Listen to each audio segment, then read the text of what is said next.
का एक पहाड़ था जिसके आसपास कई गांव थे। उसमें से एक गांव था शबरीपुर। शबरीपुर में कमला और रामलाल नाम की पति पत्नी रहते थे। कमला बहुत ही अच्छी और भोली थी। उनकी शादी के 4 साल हो गए थे, पर उन्हें कोई बच्चे नहीं थे। हर तरह की दवाई खाए, हर भगवान की पूजा किए। इतना कुछ करने के बाद कहीं वैद्य को दिखाने पर कोई लाभ ना हुआ। अब उनके कोई बच्चे नहीं होंगे, ऐसा उन्होंने सोच लिया था। रामलाल की मां गौरी रामलाल को दूसरी शादी करने के लिए कहती, पर वो नहीं मानता क्योंकि वो कमला से बहुत प्यार करता था। सासू मां को भी कमला पसंद थी, पर वो मां नहीं बन सकती थी, इसलिए उसे हमेशा दिल दुखाने वाली बातें करती। ऐसे में एक दिन सुनो सुनो, अगले अमावस्या के दिन पिंडारी नदी में पुष्कर शुरू होने वाली है। पिंडारी पिशाचनी के नींद से जागने का वक्त आ गया है। सभी लोग ध्यान से सुनिए। जो लोग पेट से हैं वे लोग गांव छोड़कर चले जाइए। जागते रहो। ये सब सुनकर कमला को बहुत ही आश्चर्य हुआ और वो ढिंढोरे के बारे में सासू माँ से पूछी। अच्छा, इतनी जल्दी 12 साल गुजर गए हैं। तुम इस गांव के नहीं हो ना, इसीलिए तुम्हें पिंडारी नदी और उसके पुष्कर के बारे में तुम्हें नहीं पता है। फिर भी डरने की कोई बात नहीं है। ऐसे भी तुम्हें कोई बच्चे नहीं होंगे ना। जो पेट से होती हैं, उन्हें गांव छोड़कर चले जाने को कह रहे हैं। असल में क्या है इस पिंडारी नदी का रहस्य सासू माँ? ये रहस्य उस नदी में नहीं है, उस पहाड़ में है। उस पहाड़ के पास 12 गांव हैं। सभी के लिए पीने के पानी के लिए वो एकमात्र नदी है। वो पिंडारी पहाड़ के ऊपर से गिरते हुए झरने की वजह से पिंडारी नदी बनी है। उस पहाड़ के ऊपर एक पिशाच रहती है। वो हर 12 साल में नींद से जागकर 1 साल तक बिना सोए गांव में दिखे हर पिंड को मारकर खाती है। पिंड का मतलब बच्चे बाहर निकलने से पहले ही अंडों को, जन्म होने से पहले ही गाय, बकरी, कुत्ता, बिल्ली, इस प्रकार हर जीव की पिंड को निगल लेती है। हे भगवान, इसका मतलब मनुष्य के पास नहीं आएगी। मनुष्य के पास भी आती है। उसे मनुष्य का पिंड बहुत ही पसंद है। लेकिन पिंडारी नदी पुष्कर शुरू होने से पहले ही जो लोग पेट से होते हैं वे गांव छोड़कर चले जाते हैं। फिर 1 साल बाद पिंडारी पिशाच के सोने के बाद ही वे फिर लौट आते हैं। बाप रे, ये कैसी पिशाच है सासू माँ? पैदा होने से पहले ही प्राणी को खा लेती है। मैंने कभी नहीं सुना। यदि प्राणी पैदा होकर इस भूमि पर आ गया तो उसका आयु पर उसी का हक होता है। इसलिए भूमि पर आने से पहले ही उस पिंड को निगलकर उस आयु से ये पिंडारी पिशाच जी लेती है। बाप रे, इसका मतलब पिंड के आयु से वो पिशाच जी रही है। मनुष्य की आयु अधिक होती है, इसलिए उसको मनुष्य का पिंड ज्यादा पसंद है। उस पिंडारी पिशाच के बारे में सुनने से ही बहुत डर लग रहा है सासू माँ। तुम्हें क्यों डर? ऐसे भी तुम्हारे कोख में कोई पिंड होगी ही नहीं ना। ये बात सुनकर कमला को बहुत ही दुख हुआ और वो घर के अंदर चली गई। रात हो रही थी और वो अमावस्या वाली रात थी। कई लोग जो पेट से थे वे गांव छोड़कर चले गए। कई लोग तो जिनकी गाय बकरी पेट से थे उन्हें लेकर भी चले गए।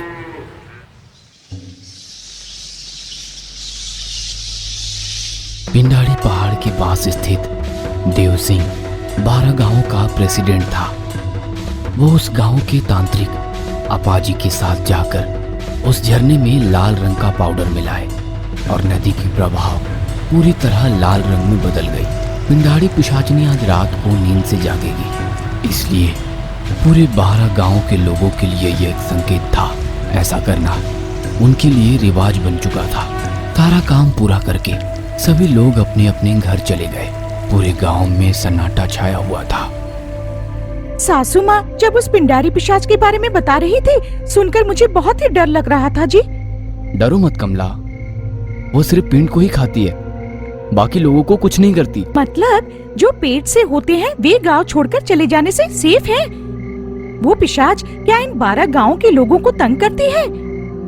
क्या इन 12 गांव से बदला लेना चाहती है? नहीं कमला, उस पहाड़ के ऊपर से गिरने वाली झरना नदी में बदलकर पहाड़ के पास वाले गांवों के चारों तरफ बहती रहती है। उस नदी को पार करके वो पिशाचनी नहीं जा सकती। कई साल पहले जयाभू नामक एक महर्षि उस पिशाचनी को बंदी बनाए थे।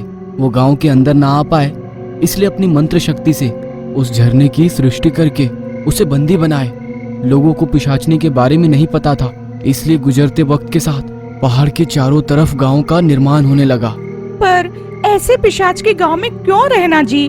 चलिए हमारे गांव चले जाएंगे। कमला, हर जगह कोई ना कोई समस्या होती है। यदि हम समस्या को देखकर भाग जाएंगे तो हमारे लिए कोई जगह नहीं बचेगी। सही है, पर जो इस पिशाच के बारे में नहीं जानता हो, कोई बाहर वाले नदी के पार करके हमारे गांव में आने से तब क्या होगा जी? इसीलिए हर दिन जहाँ से झरना निकलती है ना, वहाँ पर लाल रंग का पाउडर डालते हैं। उसी वजह से नदी का पानी पूरा लाल रंग में बदल जाता है। यदि कोई नदी पार करना चाहेगा तो उनके लिए वही संकेत है। अच्छा, इसलिए नदी का पानी लाल रंग में है?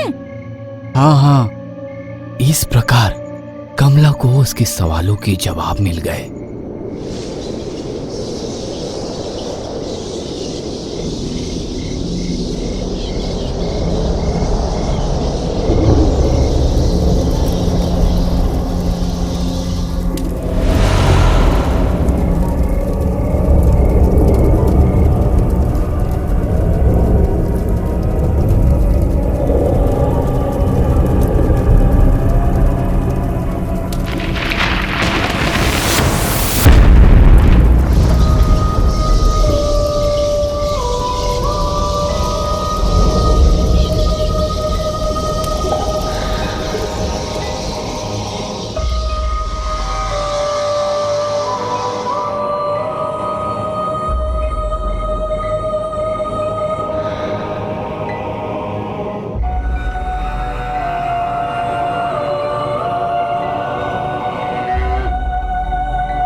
कुछ दिनों बाद देखा बहू, उस पिशाच के भूख को?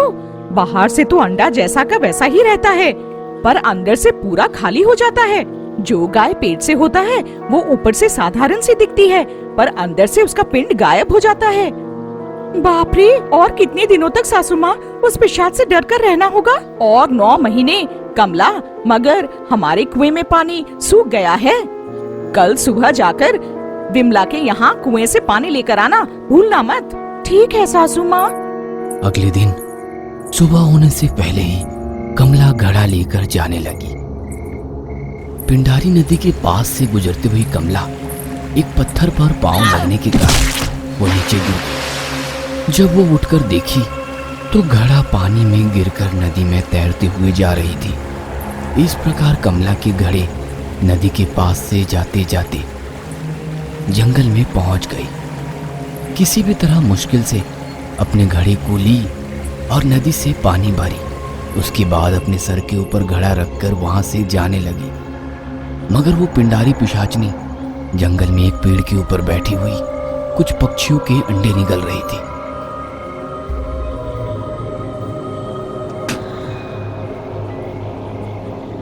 अंडे के ऊपर का पिंड को निकलकर ऊपर का जो खाली छिलका होता है उसे फेंक रही थी। इस प्रकार फेंका हुआ एक अंडा कमला की घड़ी में गिरा। इस बात से अनजान कमला पानी की घड़ी को लेकर घर चली गई। पानी लाने गई थी या फिर मछलियाँ पकड़ने? इतनी देर क्यों लगा दी? कमला ने सारी बातें सासू को बताई। अरे मूर्ख लड़की, लाल रंग मिलाया हुआ नदी का पानी लेकर आई हो। जाओ वो पानी फेंककर कुएं से पानी लेकर आओ। जाओ।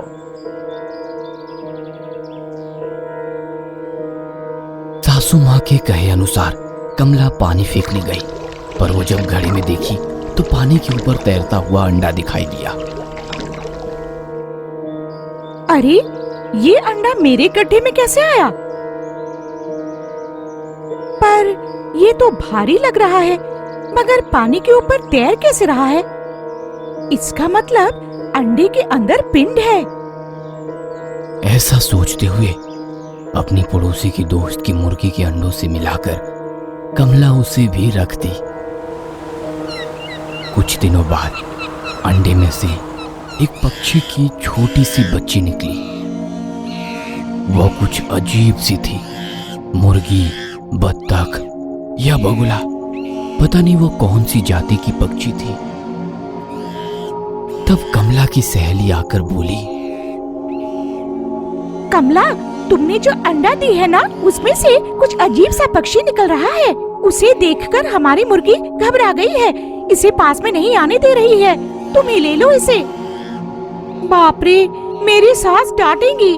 तुम इसे अपने मुर्गी के साथ पालो ना, प्लीज।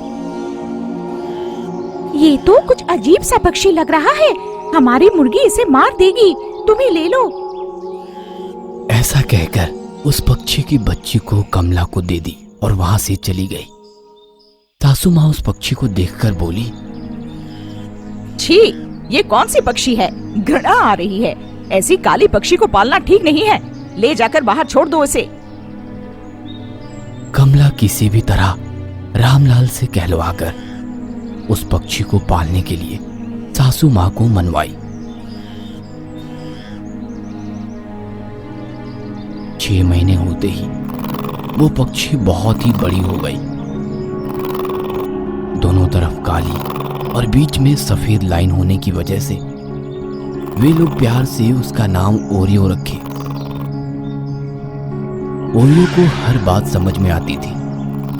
कमला को छोड़ वो नहीं रहती। ओरियो को कुछ लोग बगुलों की ही जाति कहते, तो कुछ लोग कहते कि बत्तख की जाति है। नहीं, चाइना मुर्गी की जाति है, कुछ लोग कहते। नहीं, कुछ लोग तो एमियू पक्षी है कहते थे। कोई कुछ भी कहे, ओरियो के आने के बाद उनकी कुछ खेती नहीं हुई, बल्कि उनकी भलाई हुई। रामलाल को व्यापार में बहुत ही लाभ हुआ। कहा गया कि जो कमला कभी मां नहीं बन सकती थी, वो अब पेट से है। कमला प्रेग्नेंट थी। ये जानकर सासू माँ और रामलाल बहुत खुश हुए, लेकिन पिशाचनी के डर से इस बात को बहुत ही गुप्त रखे थे। किसी भी तरह चुपचाप कमला को नदी पार करवाना चाहते थे, पर हिम्मत नहीं हुई। इसलिए कमला को घर में ही एक कमरे में छुपा कर रखे थे और 3 महीने में वो पिशाचनी नींद में चली जाने वाली थी। इसलिए कमला मां बनने वाली है, इस बात को सबसे छुपा कर रखे थे। रात को जब कमला सोती तब रामलाल जाग कर ध्यान रखता। इस प्रकार दिन गुजरते गए। एक दिन रात को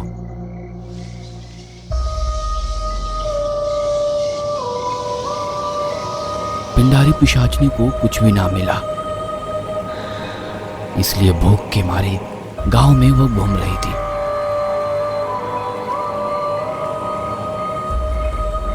कमला के घर के पास से गुजरते वक्त उसे पिंड की दिल की आवाज सुनाई दी।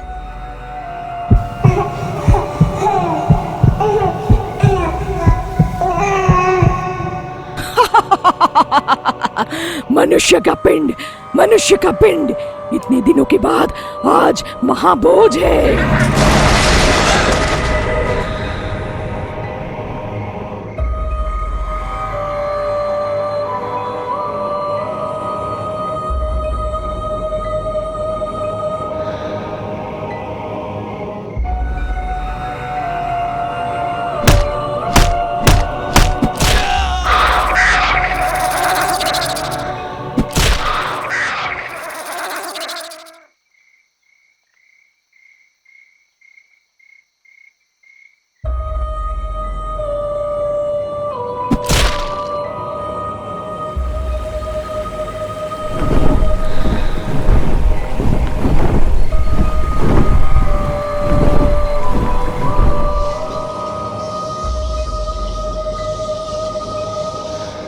की वजह से उसकी बहू के कोख में बच्चा बच गया था।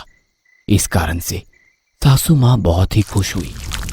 पिशाचनी ओरियो का सामना ना कर पाई और वहां से भाग गई। ये बात लोगों द्वारा तांत्रिक अपाची को पता चली।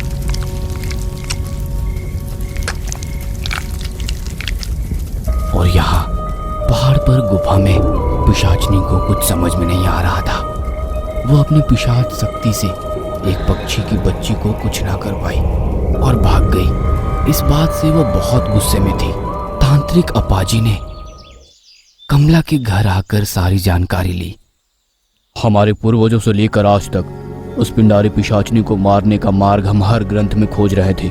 उसे खत्म करने की शक्ति मैं 9 सालों से रक्त पिंजारी नामक क्षुद्र देवता की पूजा कर रहा हूँ। फिर भी कोई राह ना मिला, लेकिन इस पक्षी को वो कुछ ना कर पाई और वहां से भाग गई। ये जानकर मैं यहाँ आया हूँ। कमला बेटी, असल में वो पक्षी तुम्हें कहाँ से मिली? कमला ने अपाची को सारी बातें विस्तार से बताई। इसका मतलब ये अंडा तुम्हारे घड़े में कहाँ और कैसे आया? तुम्हें भी नहीं पता, ठीक है। उस दिन तुम किस मार्ग से आई ये बताओ। इस प्रकार कमला द्वारा बताए गए मार्ग पर खोजते हुए जाने पर उन लोगों को एक पेड़ के नीचे फटे हुए अंडे के छिलके दिखाई दिए। देखे तो वो ऐसा ही था जैसे कमला ने बताया था। छोटे छोटे काले दाग थे। हो सकता है यहीं पर कमला के घड़े में वो अंडा गिरा होगा। ऐसा सोचते हुए उन अंडों के छिलकों को ले जाकर पूजा वाले स्थल पर ले गए और रक्त पिंजारी के सामने रखे। इसके बाद अपने साथ लाए हुए ओरियो का पंख रखकर उस पर अभिमंत्रित किए हुए जल छिड़के। तब वो तुरंत ही जलकर काला धुआं निकला। इतने दिनों बाद तुम्हें अपनी पूजा का फल मिला है। उस पिंडारी पिशाचनी से छुटकारा पाने का मार्ग मिला है। वो पक्षी और कोई नहीं, उस पिशाचनी के कोख से जन्मी अपनी बच्ची है। उसने जो अंडा निकला है उसमें से एक अंडे के 2 पिंड थे। उस बात से अनजान पिशाचनी उसमें से एक पिंड को निगल गई और एक पिंड के रहते हुए ही उल्टी कर दी। पिशाचनी के पेट के अंदर जाकर फिर से बाहर निकलने की वजह से उस पिंड को पिशाचनी की शक्ति प्राप्त हुई है, इसलिए वो दिखने में पिशाचनी जैसी लगती है। तो फिर इस पक्षी की मदद से उस पिशाचनी को कैसे मार सकते हैं ये बताइए। वशीकरण बलि देना होगा। उस पिशाचनी की आदि रूप इस पक्षी में है। इस पक्षी पर वशीकरण करने से वहाँ वो पिशाचनी भी बस में आ जाएगी। तब दहन कुंड में पक्षी को बलि देने से वो पिशाचनी भी अपने आप आकर दहन कुंड में गिरकर भस्म हो जाएगी। अगले दिन रक्त पिंजारी की कही गई हर बात को अपाजी ने बताया, पर कमला उस बात के लिए एकदम नहीं मानी। सभी के बहुत कहने पर भी सासू माँ और रामलाल ओरियो मर जाएंगी, इसलिए वे नहीं माने। ओरियो को सब कुछ समझ में आ रही थी। हमेशा की तरह कमला की रखवाली करने वाली ओरियो पर पिशाचनी ने हमला कर दिया, पर पिशाचनी ओरियो का कुछ ना कर पाई और कमला के कोख में जो बच्चा था उसका भी कुछ ना कर पाई। इसलिए वो पिशाचनी वहां से फिर से भाग गई। अगले दिन प्रेसिडेंट जी आकर बोले, कमला बेटा, 12 साल में वो पिंडारी पिशाचनी गांव में आकर कई औरतों के बच्चों को पैदा होने से पहले ही मार डालती है। वो पिशाचनी नींद से जागने के बाद फिर 1 साल तक सोती नहीं है। जब वो जगी हुई रहती है तब हम उसका कुछ नहीं कर सकते। वो जब 12 साल तक नींद में रहती है तब वो शिला में बदल जाती है। उस शिला को जलाने या फिर तोड़ने से उसको कोई फर्क नहीं पड़ता है। पिशाचनी को मारने के लिए हमारे पूर्वजों से लेकर सभी ने बहुत प्रयत्न किए हैं, लेकिन हम अपनी जन्म स्थल को छोड़कर तो नहीं जा सकते ना। तुम्हारी वजह से उसे मारने का एक मार्ग मिला है और 3 महीने में वो नींद में चली जाएगी। फिर 12 साल बाद भूख से उठकर गांव में आएगी। तुम जो पक्षी को पाल रही हो ना, उसका जीवन काल ज्यादा से ज्यादा 10 साल है। मतलब फिर जब पिशाचनी जागेगी तब तक इस पक्षी की आयु पूरी हो जाएगी और वो मर जाएगी, और तब हम उस पिशाचनी को मारने का एक मौका गवा देंगे। कल तुम्हारे बच्चे और उसके बच्चे को भी इस पिशाचनी से डर डर कर जीना होगा। तांत्रिक अपाजी आज रात को वशीकरण दहन करने वाले हैं।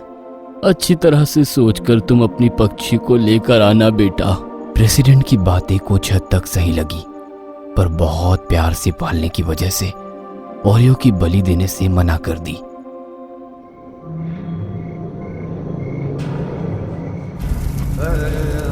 रात हो रही थी। वहां अपाजी बलि देने की पूजा करने लगा। मंत्र पढ़ रहा था और यहाँ कमला सोई हुई थी। पास ही में सासू माँ और रामलाल निगरानी करते करते सो गए, मगर ओरियो कमला की रखवाली कर रही थी। ओरियो ने प्रेसिडेंट की सारी बातें सुन ली थी और उसने सोच लिया था कि किसी भी तरह से उस पिशाचनी को मारना है, और वह अपाजी की बलि कुंड की ओर जाने लगी। इसी मौके का फायदा उठाकर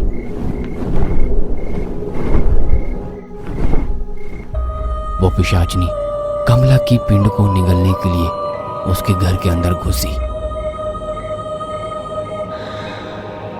ओरियो के ऊपर वशीकरण करने से उसकी आंखें पूरी तरह से लाल में बदल गई। वो पूरी तरह से अपाजी के अधीन में आ गई। अपाजी की आग में कूदने के लिए कहने पर वो कूदने के लिए पूरी तरह से तैयार थी। यहाँ ओरियो पर वशीकरण होते ही वहाँ पिंडारी पिशाचनी की आंखें भी लाल रंग में बदल गई।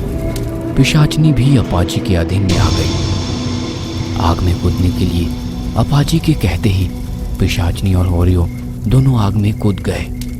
इस प्रकार अपाजी अपनी समझदारी से अग्निकुंड को दो भागों में बांटकर एक तरफ पानी और दूसरी तरफ तेल दोनों को नीचे की भाग में रखकर पिशाचनी के मरने और पक्षी के जीवित रहने जैसा बनाया।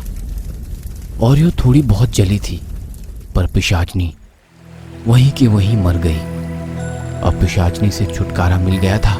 इस बात को बताने के लिए झरने में हरे रंग को मिलाया गया और नदी का पानी लाल रंग की बजाय हरे रंग में बदल गई।